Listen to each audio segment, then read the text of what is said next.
This is Paul Schneiderman today on the 94th edition of Sports Untold on Rainier Avenue Radio. My guest today is NBA legend Lenny Wilkens. Lenny Wilkens does not need a long introduction, but I will mention that Coach Wilkens was the coach of the great Seattle Supersonics team that won the NBA championship in 1979. Coach Wilkens is a great ambassador of the sport of basketball and American sports in general. I will mention that Coach Wilkens has the distinction of being inducted 3 times in the Naismith Memorial Hall of Fame as a player, as a coach, and in 2010 as part of the 92 U.S. Olympic Dream Team, where Lenny Wilkens was an assistant coach. It's a real honor to have you on my show, Mr. Wilkens. I will share with you that I attended your basketball camp as a kid growing up, and I have one fun story for you. When I was a kid growing up in Northeast Seattle, during the 77-78 season, my mother woke me up and shared with me the Sonics had hired you as a new coach. So your name has been coming up in my life since I've been a youngster.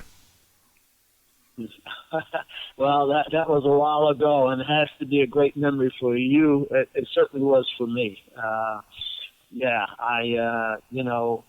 came and I was traded here as a player, and then a year later, I was asked to be a player coach, and I kidded the general manager. I told him he was crazy, but when I thought about it, we were so close to training camp that I said, okay, I'll try this. I think I can do it, and it turned out to be great. Great memories. Appreciate again coming on Sports Untold on Rainier Avenue Radio. You know, Mr. Wilkens, you grew up in New York City, and basketball has been a big part of your life. I want to ask you how you got the basketball bug as a kid growing up in New York. But I have another question for you. If you did not become a pro basketball player, what career route do you think you would have gone? Maybe an educator? Well, the career route, certainly I have thought about being a teacher. I was very impressed with my high school. One of my teachers who taught history, he was an incredible teacher and communicator. But growing up in Brooklyn at that time, I was a big Dodger fan. So really baseball was my first love. And I saw the Dodgers play. I used to go to Ebbets Field. I got to meet Jackie Robinson, and so he was a big influence. But then it turned to basketball. I had a very close friend who was a great baseball player and basketball player. His name was Tommy Davis, and he played for the Dodgers. So we went to high school together, and eventually I got the basketball bug, and my love turned in that direction. Great mentioning some figures such as Jackie Robinson, Tommy Davis. Mr. Wilkens, your father, I know, sadly died when you were young. Can you share about some of the people who've been influences in your life? Feel free to mention your wife and your mother's influence and how they have influenced your career. Well, certainly my mother was a huge influence. I mean, she was a strong lady. She had to be, and during that time, and she was always telling us that we had to be proud of who we are. And she told us that respect was a two-way street. So if you wanted it, you have to give it. And then in my parish, the priest, Father Mannion, his name was Tom Mannion, he was great with all the young people, sports. He got us to play sports in the neighborhood and things like that. And he was a guy that when I'd get a little frustrated, his comment was always, well, who promised you? Did someone promise you it was going to be easy? And at first I didn't get it, but then after a while I began to understand. And that he said that you're capable and you can make a difference. And that's what you have to remember. So, you know, those things happen. And then I had a guy in the neighborhood who was an All-American at Syracuse University. His name was Vinnie Cohen, and he was a basketball player. And I started to play, and when I saw that I could guard him, I thought, well, you know, this may not be bad at all. So I had some people who influenced me in my life, and they, you know, Jackie Robinson was a great role model. He was a a man on the field and off the field, great family man and a great athlete, intelligent and fierce. What an amazing guy. Those are the people that kind of influenced me a lot. And, and I had other people come in later on that influenced me just as well, who, the thing that I saw was that if you want to make a difference, you can make a difference. Great influences in your life. Paul Schneiderman, host of Sports Untold on Rainier Avenue Radio, the 94th edition with Lenny Wilkins. All right, Coach, I frequently ask these two questions to guests, and I get terrific answers. My first question is, who is a living sports figure that you would love to interview or have a conversation with? It can be a coach, a general manager, a player, media figure. Who's a living sports figure you'd just love to chat with? Oh, geez, that's hard. I've met so many great people, and it's. I had the privilege to meet Mandela when I was in South Africa and talk with him. And, wow.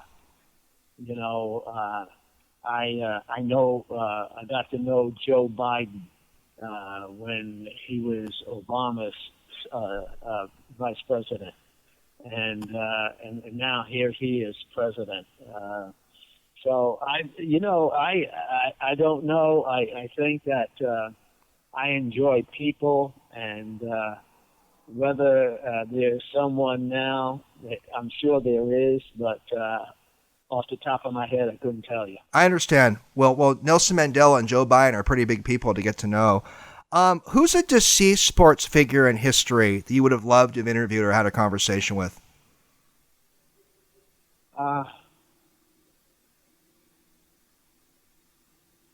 Probably, I knew Babe Ruth when I was growing up. I used to hear the stories about him. Wow. Probably, I would say that he would be one. I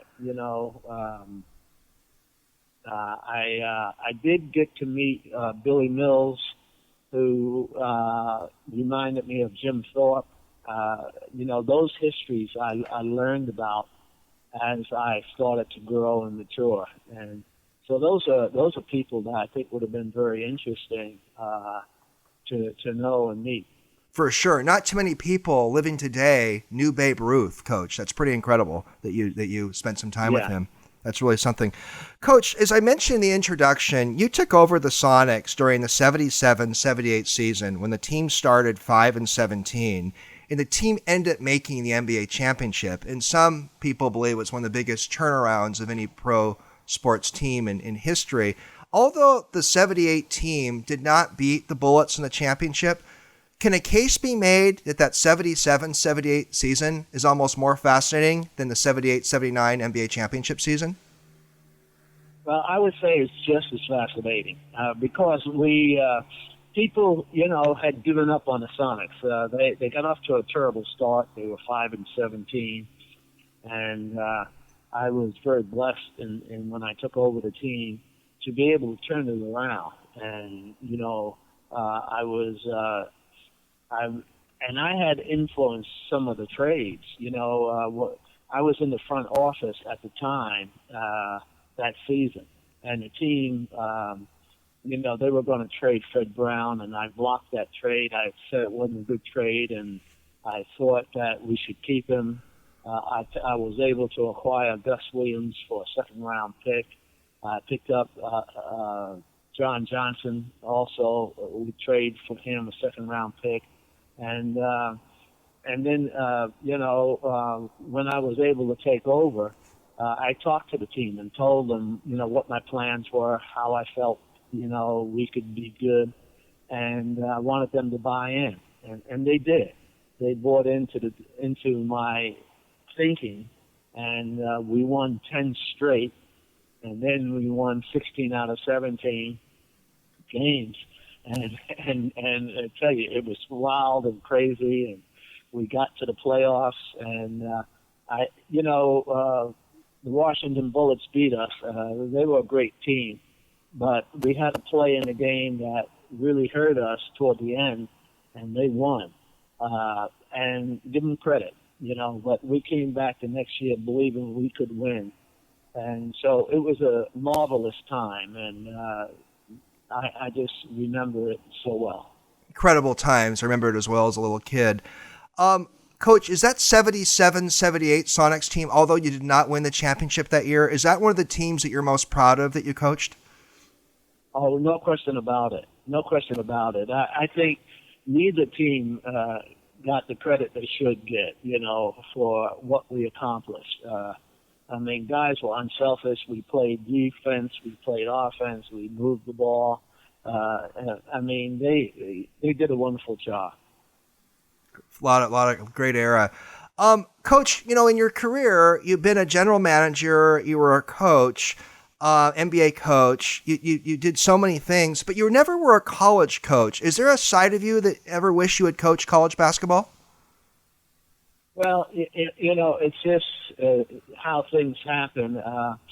When I was a player and then I became a player coach, and the opportunity to be a head coach was there, and I thought I knew the game. I thought I could do a good job, and so I took advantage of the opportunity that was there. Now, college coaches do a great job. I had a great college coach when I went to Providence. His name was Joe Mulaney, who did a marvelous job. And but it's just that circumstances, the opportunity wasn't there because I had to me, what I felt was a great opportunity to become a coach, a head coach in the NBA, and I took advantage of it. Absolutely. Another part of your career, as I alluded to a minute ago, you were a player, you were a coach, a general manager, director of player personnel. Would you ever want to be an owner of an NBA team? Would you ever want to have an experience as an owner of an NBA team? Oh, I think that would be fun. It requires a lot of money today, but I think it would be fun. Yeah, to purchase something, help it grow, mature, and become, a very valuable entity. I think that would be wonderful. Yeah, no, I could see you as an owner.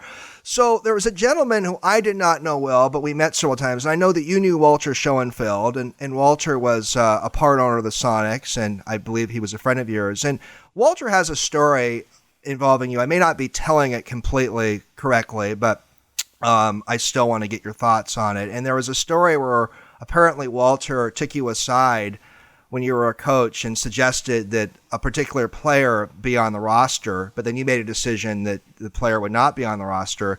And Walter said he learned a lesson after that to not get involved as an owner in basketball decisions. Did you find that some owners would get too involved in basketball decisions, or do you find that most of them would back off and let the basketball people make decisions? Well, I think some get too involved, but others, they know when they hire a coach, they let him make the decisions.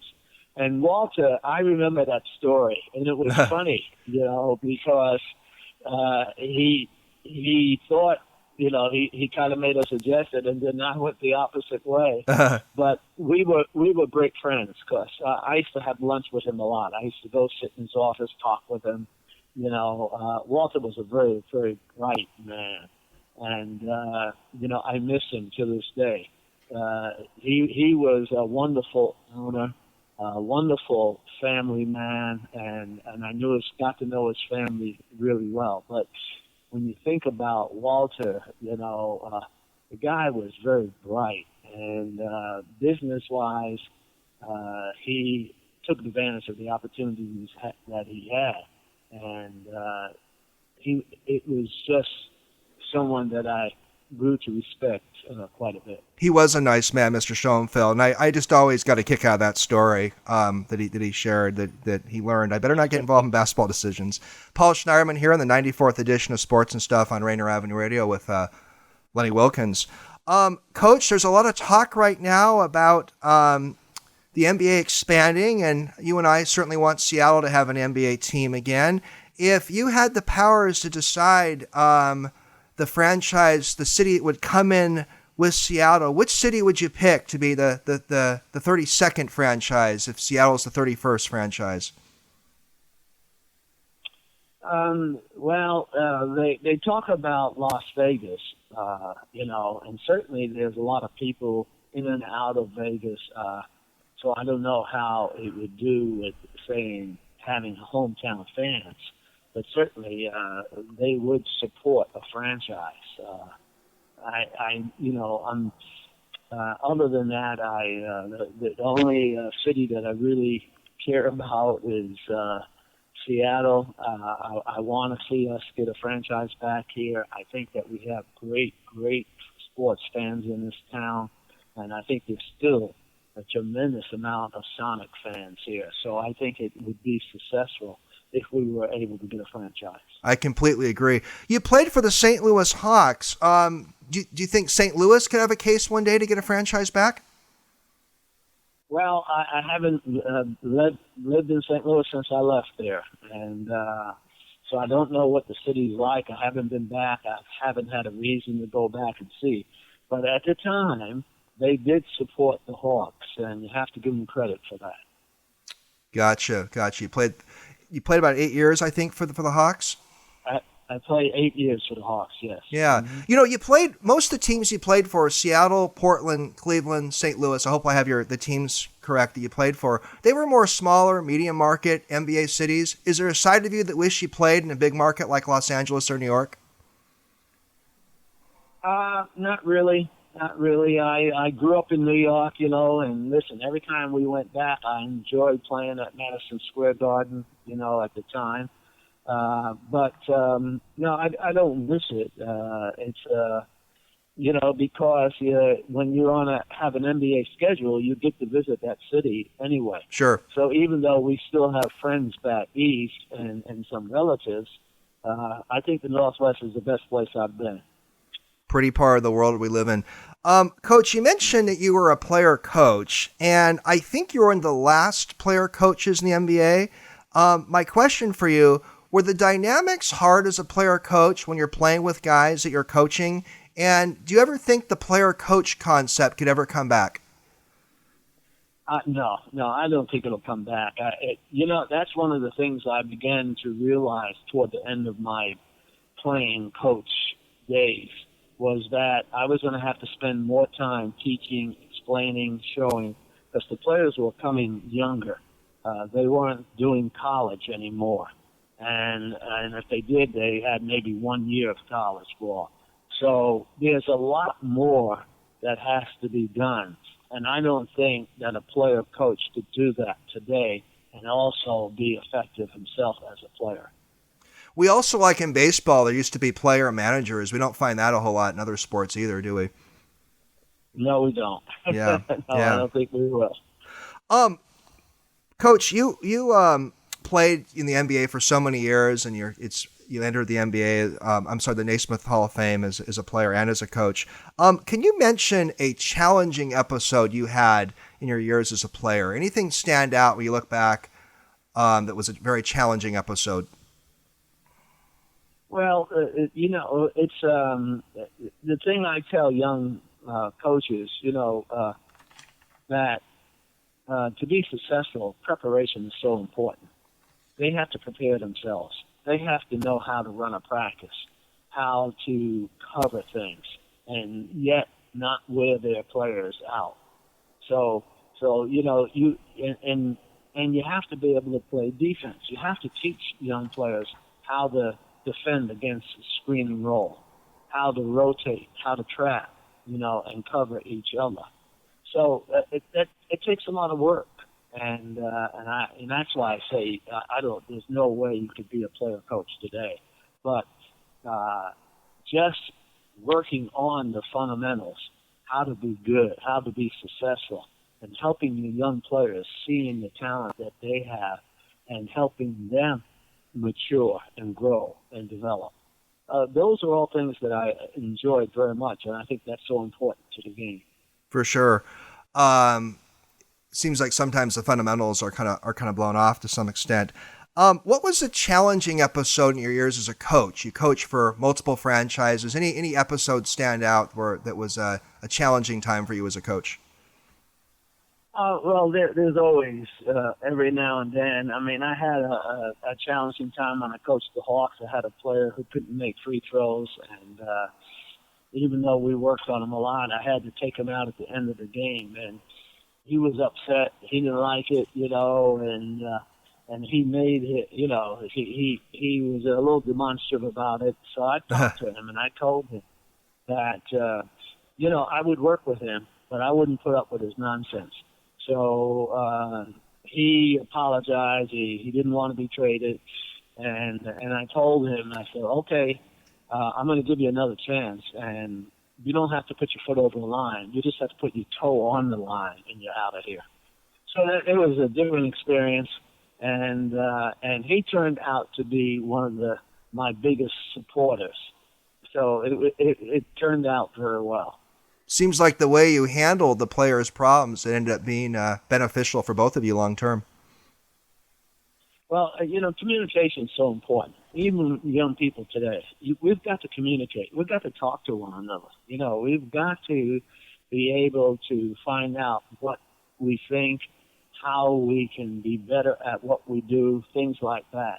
And I tell young people all the time is that you can make a difference, but you have to be committed to or willing to talk, to commit, to find out what the problem is and how do we go about the solution. No doubt about it.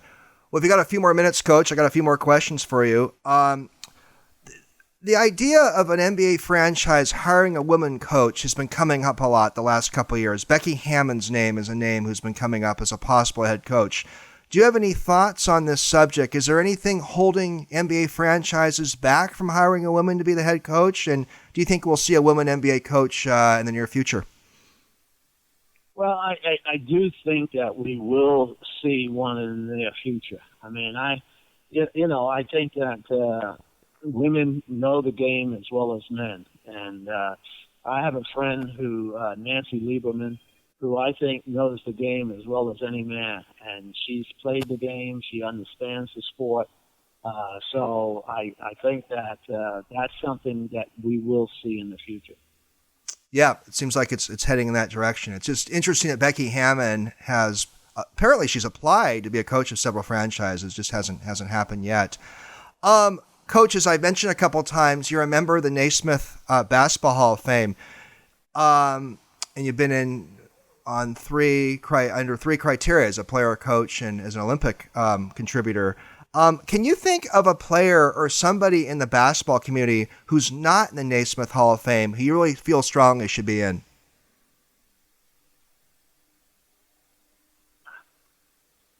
Well, I haven't watched as much basketball this year as I normally do, but I'm sure there's someone out there, and who's not in the Hall of Fame. I just right now it's not on the tip of my tongue, but I'm sure if I looked and saw, I would come up with a name or two. Sure. One name who comes up, and I'd like to get your opinion on this, is Robert Horry. Robert has 7 rings. He was known as a great playoff player, but he doesn't have amazing regular season statistics. Do you think Robert Horry has a case at all, Coach, with 7 rings and is a great playoff performer? No question about it. He played his role. He came off the bench. He was very effective in what he did and achieved. He's certainly a name that should be considered. It's interesting. I asked that question to some other basketball people, and I get different answers from different basketball people about Horry. There seems to be a real split on whether he should be in the Hall of Fame. If you got time for maybe 2 more questions, that would be great. Can you think of a really good player who was a mega talent, but for whatever the reasons, maybe an injury or other stuff that was going on, who never really made it as a great player? But can you think of a player or two that just had so much talent, but something got in the way from the player becoming a star? I can't think of anyone at this point in time. I'm sure there is a few, but I can't think of anybody right now. Gotcha. What is in the future for you, Coach? Well, I hope that we get a franchise here. I'm not looking for a full-time job, but certainly I think I could give input that would help the franchise be successful. I enjoy what I do. I do some appearances and speaking engagements and things like that. I'm getting ready to make a couple of appearances this weekend. I'm going to Colorado Springs to make an appearance for the U.S.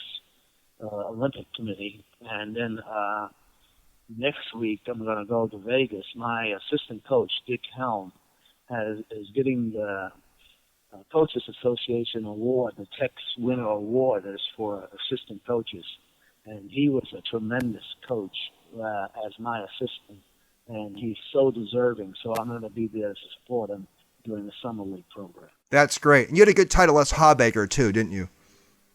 Yes, I did. Les was a wonderful man. Mm-hmm.